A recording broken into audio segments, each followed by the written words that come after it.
Down in the Cultural District lies a very unique museum, the Pittsburgh Toonseum, along the 900 block of Liberty Avenue. I spoke with the museum's executive director, Joe Wost, to get the scoop about this whimsical exhibit.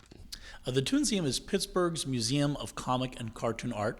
It is one of only 2 museums in the United States dedicated exclusively to comics and cartoons. We are an independent, nonprofit cartoon organization. We are a gallery that is run by a board of directors. We are not part of the Carnegie system. We're not part of the Cultural Trust. We are completely independent. The Toonseum started out in 2007 as a small hallway in the Children's Museum of Pittsburgh. So we moved to downtown Pittsburgh within the Cultural District. We opened up a gallery, and then last year in November we expanded to add a second gallery, our Lou Scheimer Gallery. This is the Sprout Fund Comics Reading Courtyard, funded from a grant from the Sprout Fund. This is a oasis for comics reading. We have tables set out here, we do entertainment, and year-round there are free comic books. So it's a great place to just come by for your lunchtime. There's no charge. Grab some comics, sit down and read. Well, we're actually sitting at an animator's desk that was owned by Paul Satterfeld. Paul was a director on both Fantasia and Bambi and many others. And this is sort of director's desk. It dates back to about 1930. And it's really a unique piece of history that we allow people to use. It gives them a real connection to the art form to know that they can sit at one of the desks from Disney's first studio in California. Behind me is Gertie the dinosaur. Gertie was the very first animated cartoon character. It dates in 1914. It's by Winsor McCay. Now, it was a little bit different than modern animation in that it was a live vaudeville performance. Winsor McCay, the cartoonist who was an editorial cartoonist, he created Little Nemo in Slumberland, was also really one of the fathers of animation. He would step out on a live vaudeville stage and say, "Ladies and gentlemen, I want you to meet Gertie."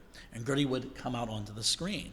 Of the 10,000 drawings used to create the approximately 7 to 8 minute cartoon, only about 150 survive, and this is one of them.